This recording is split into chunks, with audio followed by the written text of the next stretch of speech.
ilan sa mga karakter sa superhero movies nagsisimulang magkaroon ng superpowers sa mga aksidente. At hindi raw lahat ng ito likha lang ng malikot na imahinasyon.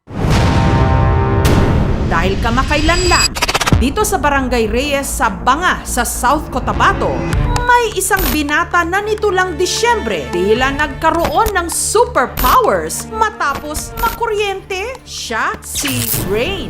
Nung pumasok po ako sa kwarto para isaksak ko sana yung suga namin sa kwarto, bigla akong nakurintihan, bigla akong nakurat doon. So medyo ako nakirig na parang nailantan. Hanggang isang gabi, bubuksan na raw sana ni Rain ang bumbilya sa labas ng kanilang bahay. Pero hindi pa man daw niya nailalapat ang plug sa socket.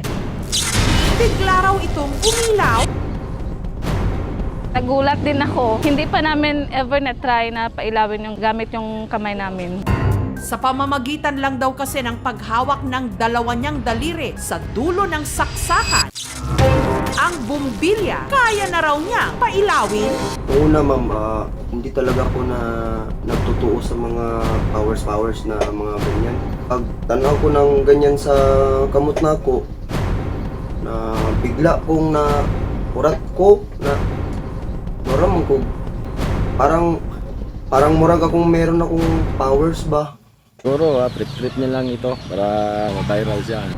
For example, pananlitan ma'am, itong bumbilya na bulb na to, kung hawakan ko ng ganyan to, kung gusto kong pasigain yung bumbilya, pwede siyang umilaw at musiga siya ma'am.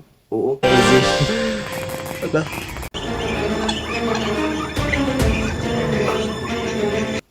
Ayun po, sumisiga po siya ng ganyan po. 1, 2. Amazing. Kaya ko pong lagyan ng liwanag yung madilim mong buhay.